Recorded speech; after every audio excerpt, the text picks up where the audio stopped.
贵人们长眼，今日呈上的有西角嵌羊脂灵玉紫料雕的带胯，这冠上镶的是火珠，被视为密国的国宝。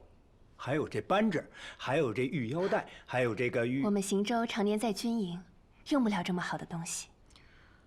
淮阳王在京中也带兵，那自是不敢。那便是了嘛。挑一个，就当是隋王送你的见面礼。啊，王妃太客气了，要不先让行舟试试，看看是否合身再定。这条玉带给淮阳王试试。是。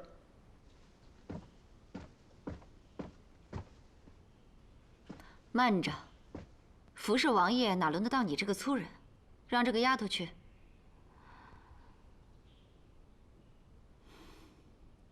是。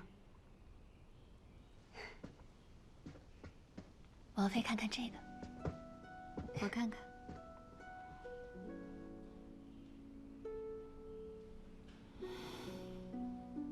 王爷。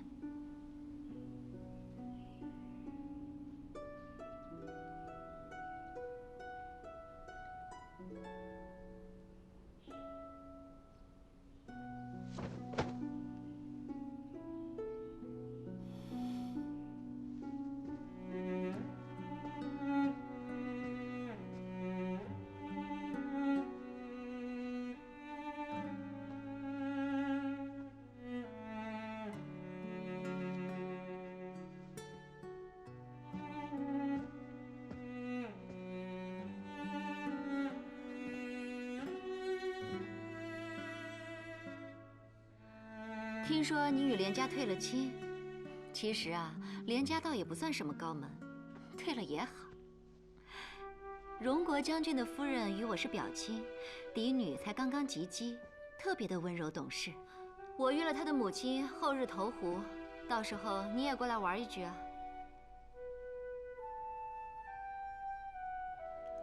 王妃，实不相瞒，行舟在真州有了心上人。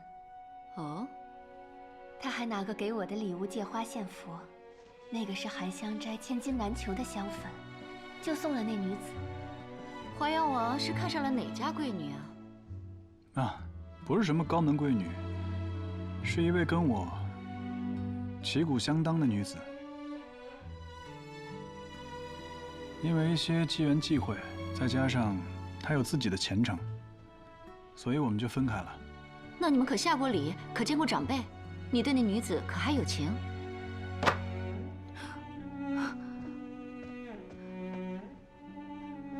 王爷恕罪，王妃恕罪，都是小的不慎，将这条磕碎了脚，也不敢再让王爷穿戴了。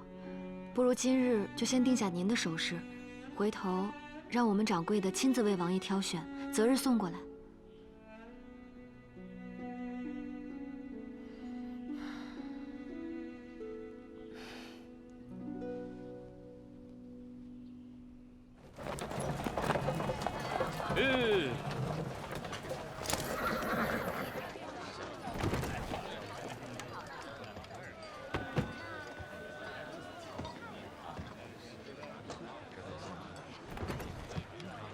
王爷，王爷，王爷，姐姐先进去吧。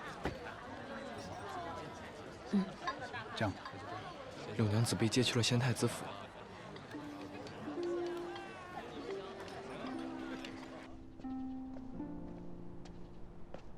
柳娘子，这边请。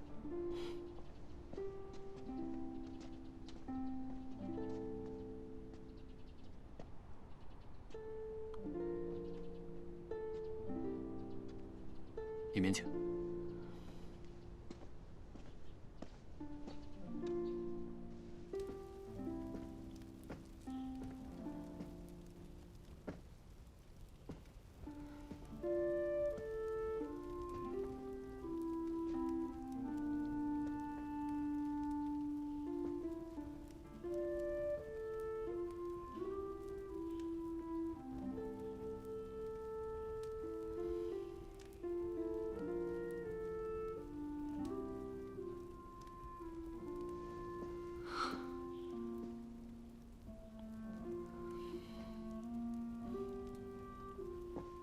你把这里布置成了养山的样子啊？我多支了几顶暖炉，那是你总说山里夜凉。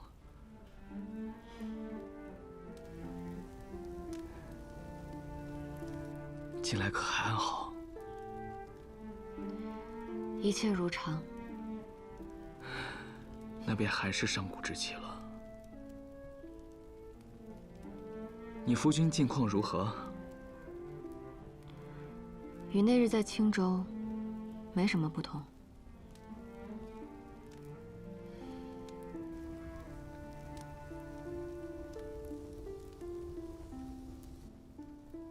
明堂，你还要瞒我多久？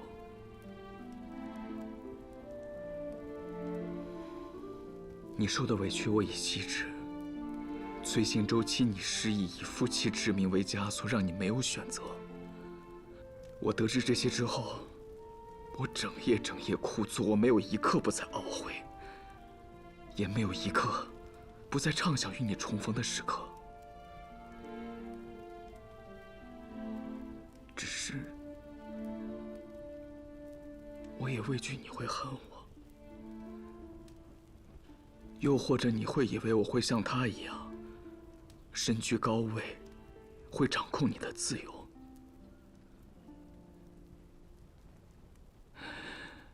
面堂，在我心里，没有什么比你的感受更重要，也没有什么能改变以前的我们。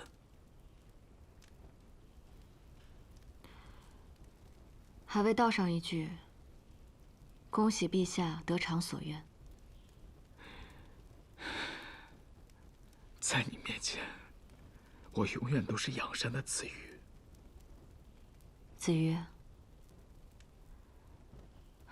无论崔行舟再怎么可恨，你也没有责备他的资格。我离开养山的那一夜，也与你有关。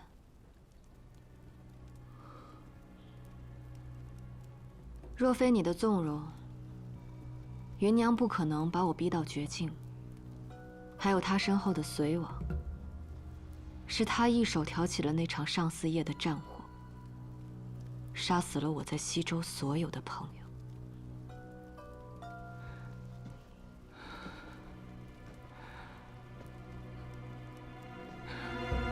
我知道，你来京城也是为了复仇。既知道，今日你又为何召隋王入宫？是想保全他？陛下，你真觉得我会在今日动手？我知道你今日入府只是为了勘探、寻找可能，你的心思再缜密不过。但隋王一时无逆处而为进，隋王请遍了天下所有的高手医师，自护得密不透风。想要近他身做任何事情，都要做好命若悬丝的准备。因此我下诏，不是为了保护他，是为了保护你。我想帮你。如今朝堂皆被隋王掌握，卧榻之侧，我岂能容他人酣睡？隋王亦是我的敌人。因此，面堂，让我帮你，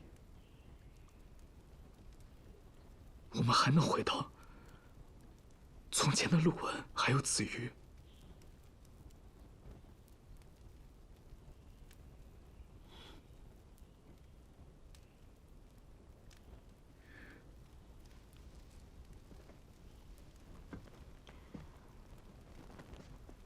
院子里的那株海棠，你寻来，定是费了不少功夫吧？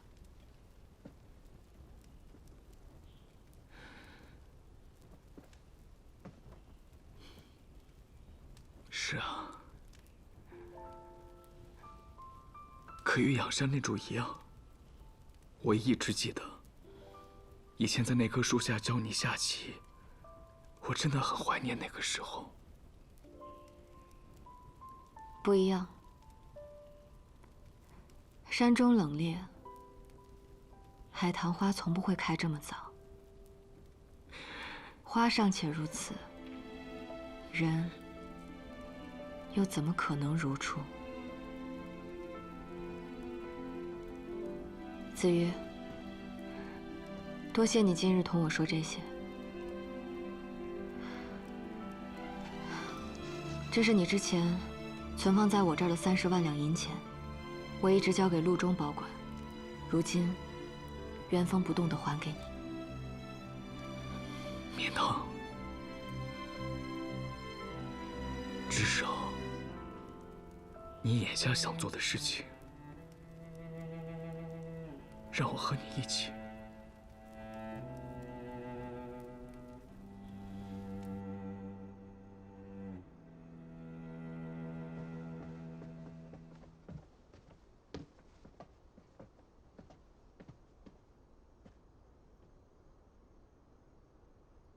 陛下，进来吧。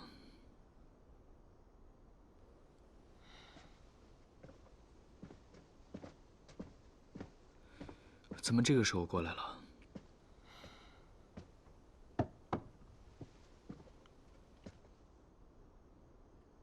陛下自登基后便忙于政务，废寝忘食。太皇太后担忧龙体，命我给陛下送些补汤。人参鹿茸芡实莲子，好狠的手，就不怕姑补过了头？雪霁厨艺不精，还望陛下恕罪。姑说笑罢了，不必拘谨。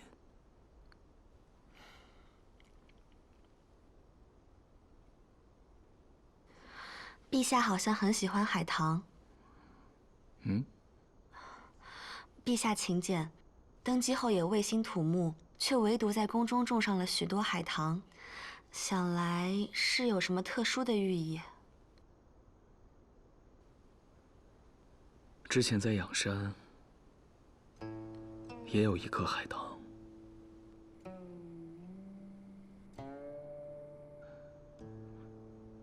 你说的没错，海棠的确承载了姑的一些回忆。鲁王之流倚老卖老，陛下亲派官员去迎接，已经是最大的让步了。是啊，还有那些幽州、北周的老匹夫，何必绕弯弯弯弯绕，直接出兵震慑便是。崔青，崔青，姑方才所说，若天下诸王都如崔青这般，姑又何必苦恼？真州穷乡僻壤，不配与其他属地相较。淮阳王，是不是有什么烦心事啊？这心神不宁啊！是啊，臣想起了与长姐约定好了一起用饭，一时间分心了，让陛下见笑了。那恐怕要让郭少夫人失望了。姑正打算留膳。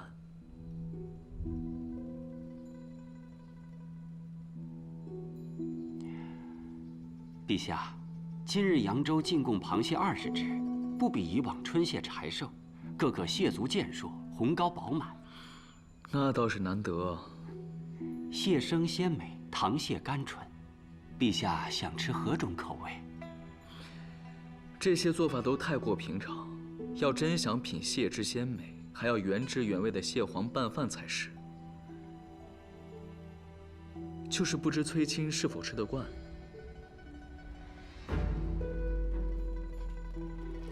呵呵，蟹黄拌饭有啥稀奇的？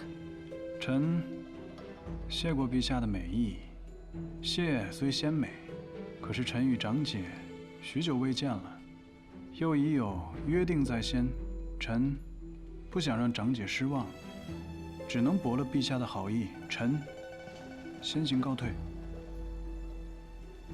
崔行舟，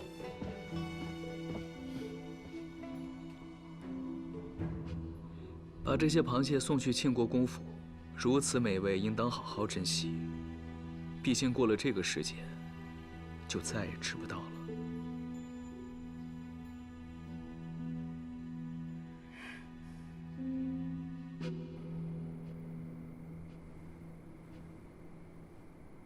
隋王府内守卫森严，出门也有高手护卫，想要下手绝非易事。你先尝尝这祛寒的药膳，阳处于阴，到春寒的时节，反倒容易让人惹上病疾。我自己来。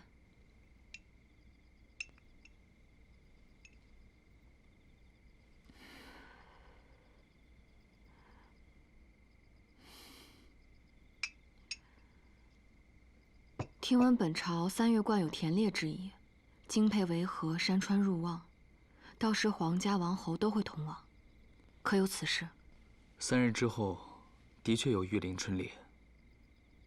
那到时隋王离开了王府，身边又少了护卫，丛林隐蔽，倒是个不错的时机。这是我登基后的第1次春猎，太皇太后也会去。是以御林禁军尽皆出动，恐怕难以成事。春猎都不行，那还要等到什么时候呢？原本下个月的千秋宴是个好时机，只是我担心太皇太后年迈，身子骨会受不住。毕竟，她也是隋王的生母。明堂，你别担心，待春猎之后，我们再从长计议。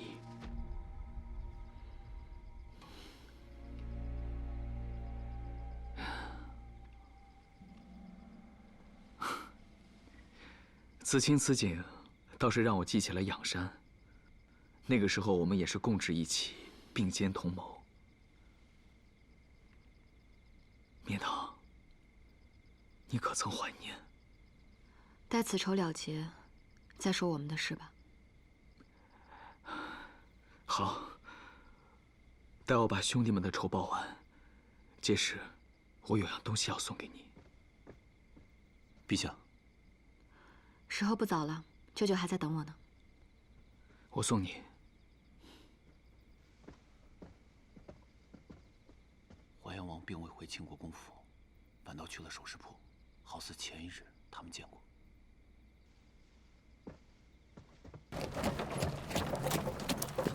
明堂，你假扮胡商之事，可有人知道？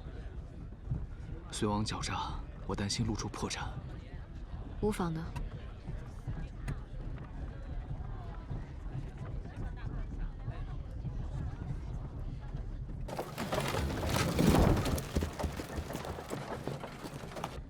不是去首饰铺子吗？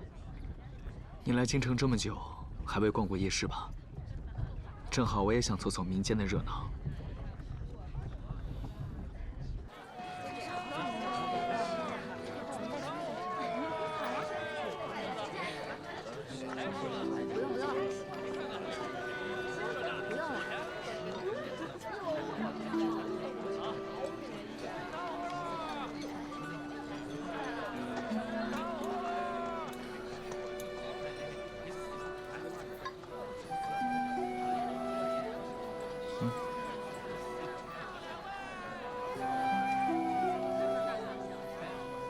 早春卯月，街上的女子都簪花了。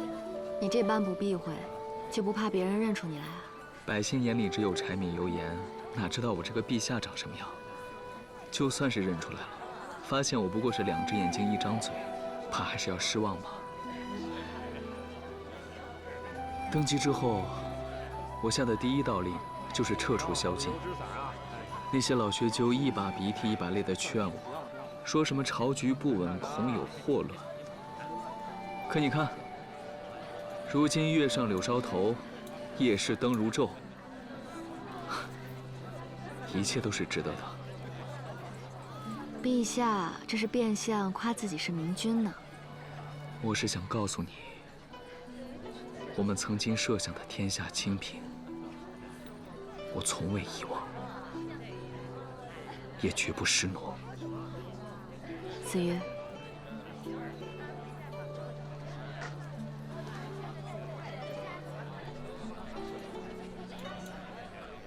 你是个好陛下。若不是看到有这么多装扮成百姓的护卫，我还真就差点相信此刻是太平盛世，夜不闭户了。我才登基多久，好歹给我留些脸面吧。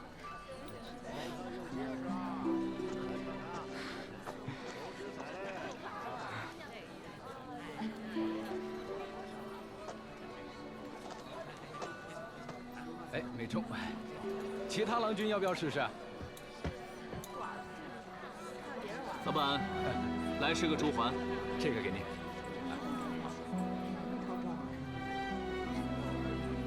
你想要什么？随便你。那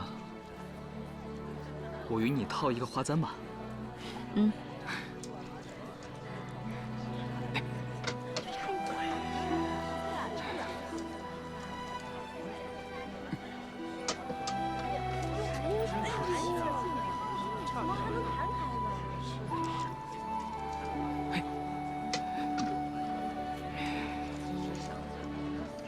你来兴致了？怕你输不起。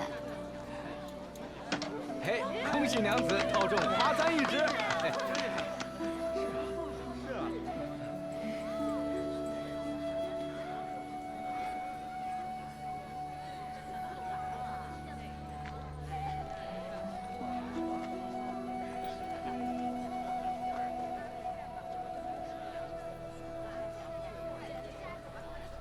查寺里执子高手设孤局，供大家破解。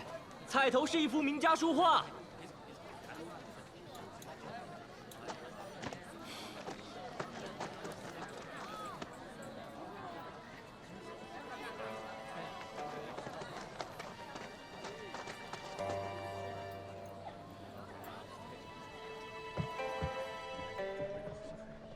双方僵持不下，这些真是精彩啊！你看，这是4节循环。黑白双方僵持不下，4节互提，循环往复，最终下成了一盘无意义的和棋。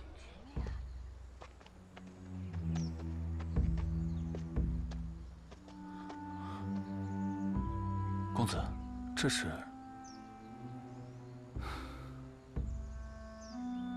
黑白双方互不退让，僵持不下，最终下成了一盘无意义的和棋。有意思。棉桃，你怎么看？这不是耍赖吗？和棋了还有什么好下的？若要走出这和棋局面，必要有人退一步，让出这摇橹阶。哎呀，那多吃亏啊！谁让谁输，还不如和棋呢。我不喜欢和棋，这一步我来让。黑子让出节争。这黑子便是让了也无用，白子落后7目，结局已定啊，断无翻盘的可能。我看也是。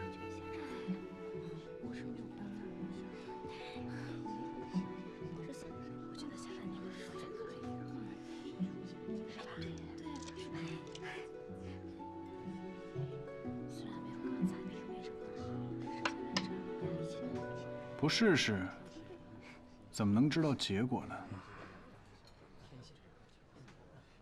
当日青州对弈，我是心中有了牵挂才输给了你。如今不一样了，我倒想看看，你还有什么办法能赢我。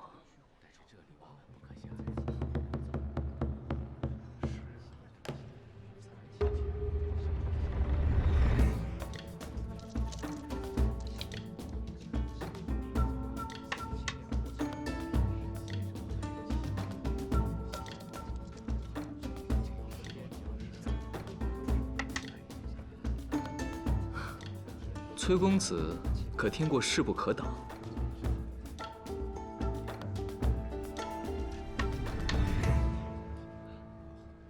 当心，再走错一步，你就满盘皆输了。那子瑜公子可听过“置之死地而后生”？啊！白子又活了，这也不真是精妙啊！你只知道开疆拓土，殊不知腹地有缺，与我一样，都没有退路可言。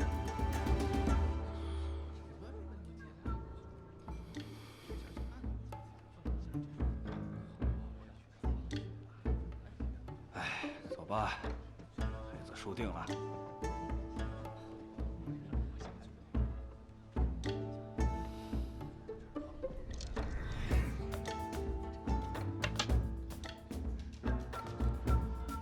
如此，便又绝境逢生。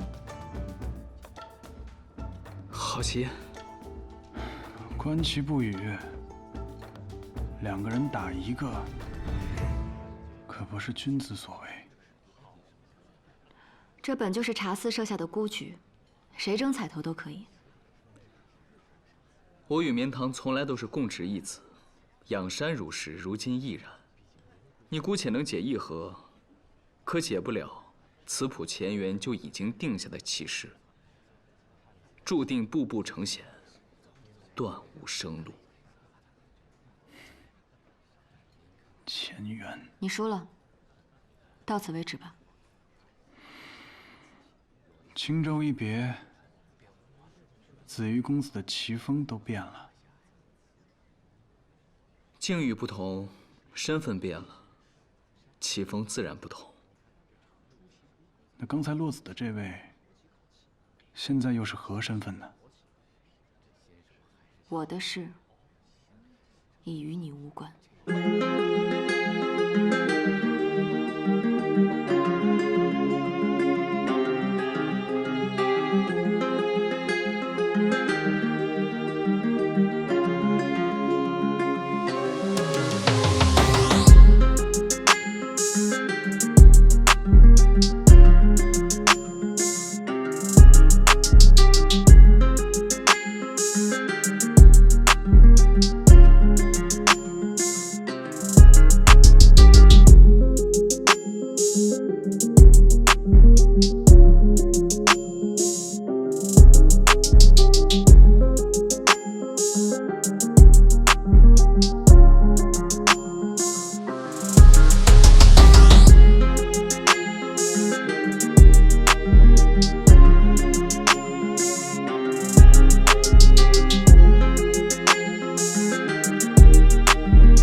舅舅信我，这是最好，也是最后的机会了。挨过了上个冬季呀，哀家觉得呀，浑身的力气呀。像耗光了似的。太医都说您身体硬了，是曾祖母思虑过重了。哼，我的思虑啊，无非就是那几桩。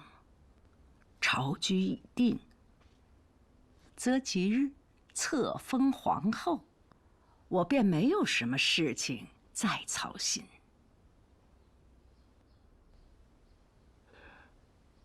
立后之事涉及国本，此事孤正在与宗亲大臣商议，草率不得。哎呀，我的年事已高，今日啊，多亏了雪霁在这儿帮衬着，他把这后宫啊打理得井井有条的。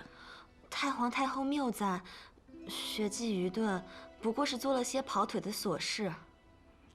你既跟陛下签了婚书，按民间而论，你就是未过门的嫡妻了。我自然是要把她带在我的身边，好好的教导。只是她住的院落过于偏僻，不如这样，让她早点搬进崇华宫，如此再来哀家这儿也就近了许多。陛下，你看如何呀？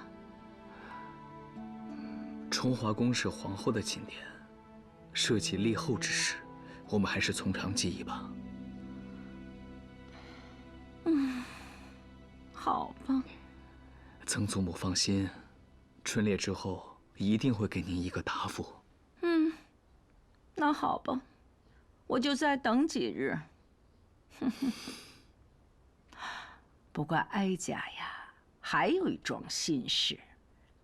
武华那孩子啊，从小长在我身边，好在有我护抚着。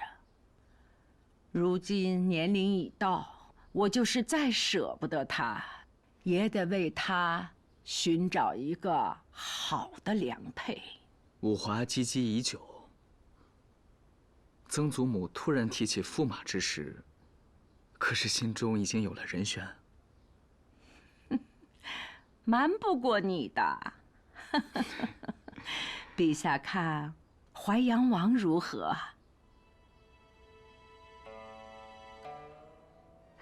妾身听闻，淮阳王战功卓著，确实年轻有为。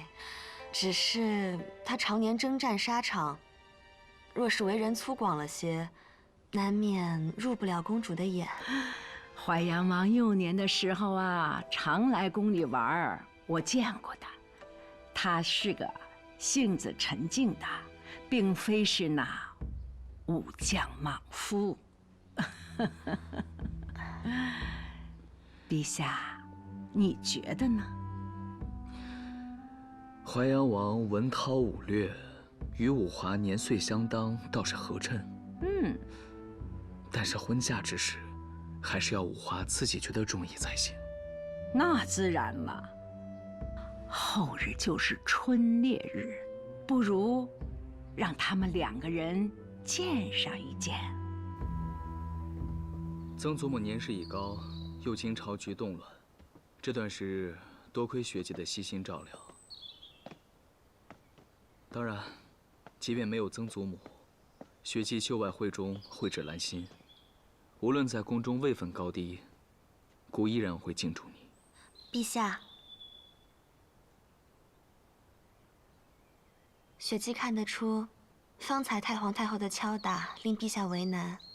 陛下有自己的思量，雪霁心中亦有分寸。因为雪霁知道，陛下放在心上的人，并非是我，也不是孙娘子。我也见过恩爱夫妻，他们看向彼此的眼神，正如同陛下平日里静看院中那棵海棠树那般。因此，陛下大可放宽心。你当真这么想？陛下与雪霁本就是利益结合，雪霁也十分清楚自己的位置，不敢有什么妄念。或许于陛下而言，当初选择雪霁不过是一时的慷慨怜悯，可于雪霁却是脱困于窘境。雪霁会一直念着陛下这份恩情。你自小困于深闺，便是入京之后，也没有机会好好出去走走吧？回禀陛下，雪霁就算是忠君，也没有必要这么一板一眼的，跟前朝老学究似的。既然雪霁如此体贴，姑也礼尚往来。春猎，你便与姑同去，去见见外面的天地。谢陛下。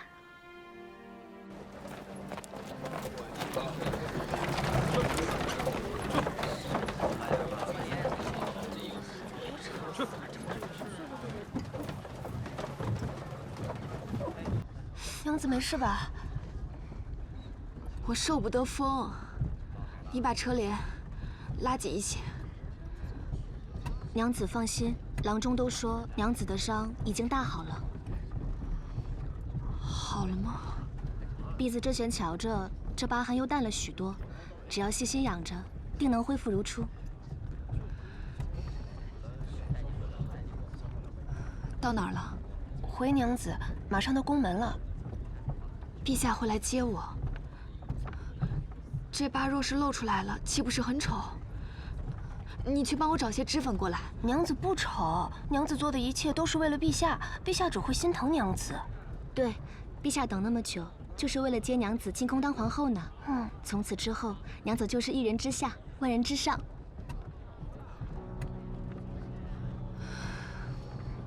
是。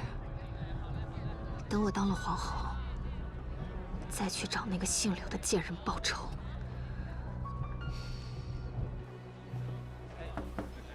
开门，阿姐，舅爷。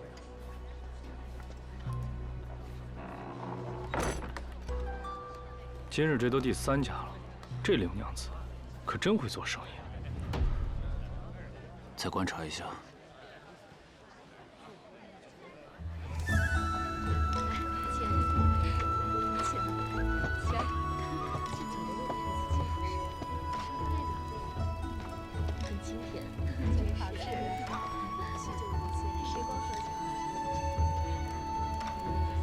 五华来晚了，向曾祖母请安赔罪。起来吧。谢曾祖母。今日啊，你要特别的仔细。山中寒凉，骑马勿汗，当心着风。无妨的，待我猎只母老虎回来孝敬曾祖母。又胡说。到底是五华公主有太皇太后当年的风范，我们这些女眷就只能当个看客了。雪霁姐姐也不去吗？啊，我不善骑射，连弓箭都拉不开，就在此静候公主佳音。参见陛下。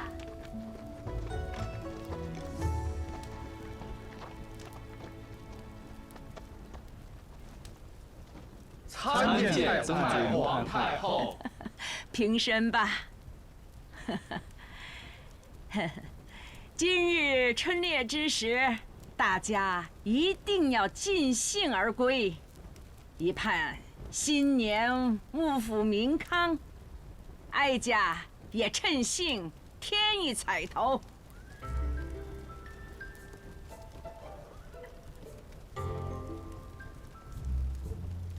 太祖立国之初，于春猎之时，偶遇一匹白鹿，视为祥瑞，便令工匠打磨了这块白玉，名为鹿鸣佩。今日无论是谁夺得了头筹，尽将这块玉佩纳入囊中。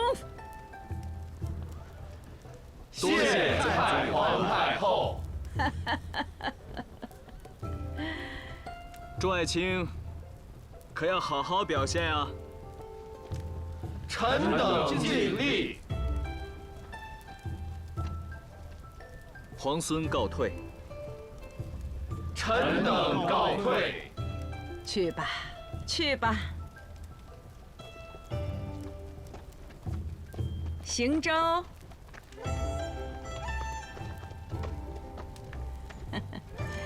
你可还认得武华？小的时候，你常来宫中与武华见面，总是在我面前夸奖武华。今日春猎，她毕竟是个女子，山路骑行多有不便，还盼望你能一路随行，照顾着。